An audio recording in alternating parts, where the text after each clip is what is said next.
Hello everyone, welcome to my channel Hima Tutorials.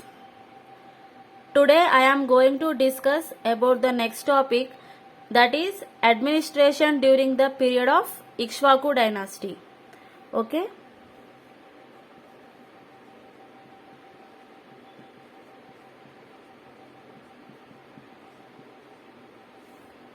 During the period of Ikshvakus, the entire kingdom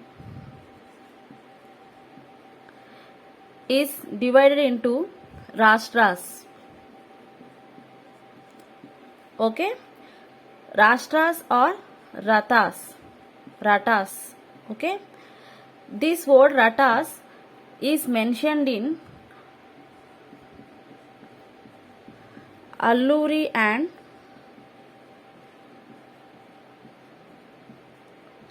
Amaravati inscription. Okay, the Rashtras, which is also referred to as Ratas, is mentioned in Alluri and Amaravati inscription. Okay, and these Rashtras are further divided into Vishayas. Okay, these Vishayas are further divided into Gramas. Okay, kingdom is divided into Rashtras, Rashtras to Vishayas, Vishayas to Gramas. And the head of the kingdom was king. Okay, and for Rashtras or Ratas, the head was Radhika or Radhi. Okay, and for Vishayas, the head was Vishayapati.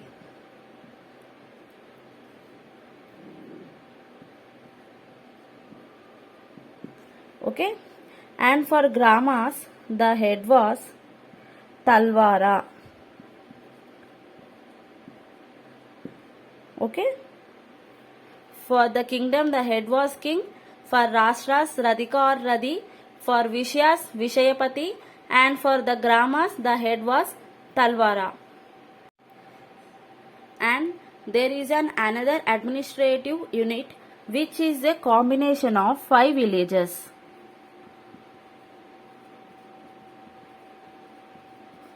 Combination of 5 villages referred to as Grama Vanchaka.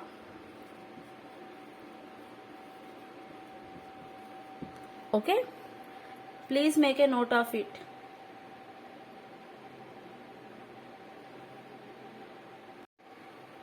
During the period of Ikshvakus, the important officers are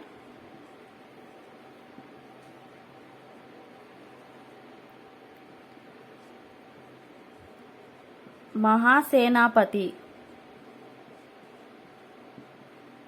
Okay, Mahasenapati look after military affairs.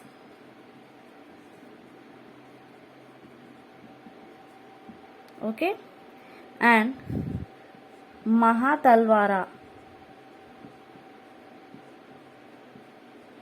Okay, Mahatalwara look after law and order at state level. Okay, and Mahadandanayaka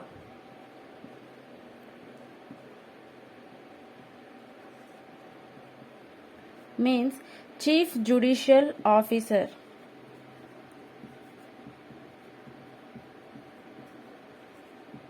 Means, or we can say as chief justice. Okay, and during the period of Ikshvakus, there are 4 types of armed forces. Okay, they are infantry, cavalry, elephant forces, and cart forces. Okay, make a note of it.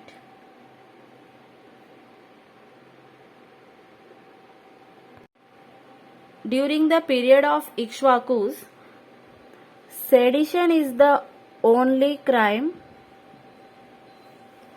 for which the punishment was death penalty, means death sentence. Okay, what do you mean by sedition? Means if we talk against the government, if we go against the government, okay, if we go anything against, if we say anything against the government, then the punishment was death penalty, death sentence. Okay, and all these punishments are awarded by who? Means Mahadandanayaka, as I already said about Mahadandanayaka. Okay, means chief judicial officer.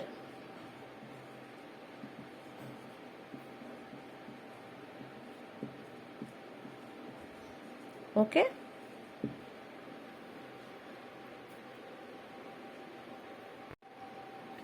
now discuss about the economy during the period of Ikshvakus. Okay, the majority occupation was agriculture. Okay, and majority income was land tax. Okay, and the rate of tax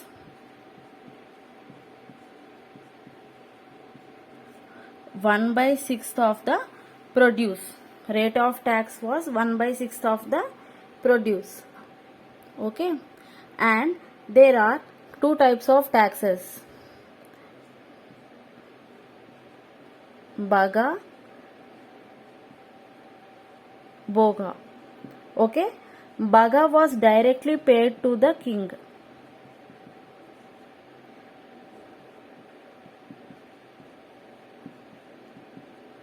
Okay, whereas Boga was special tax collected by the local rulers.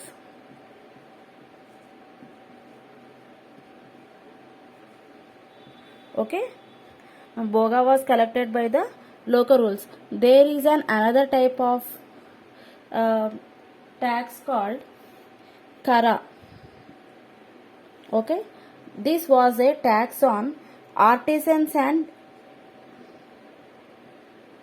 handicrafts.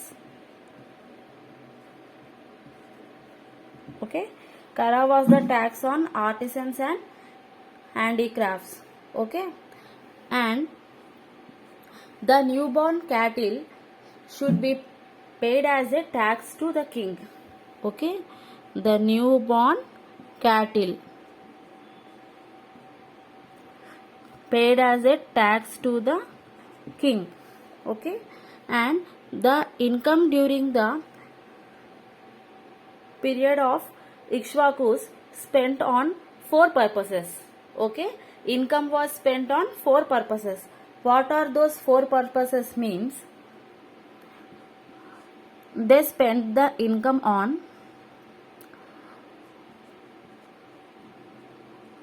rewards to various religions. Okay, and temple endowments. Okay, and for poets, singers and intellectuals who are present in king's court. Okay, and the 4th purpose was some government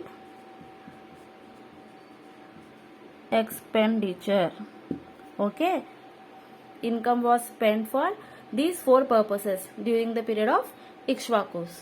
Okay, make a note of all these points clearly.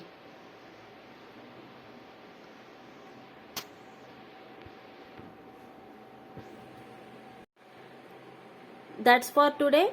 We will discuss about society and religion of Ikshvakus in the next session. Thank you.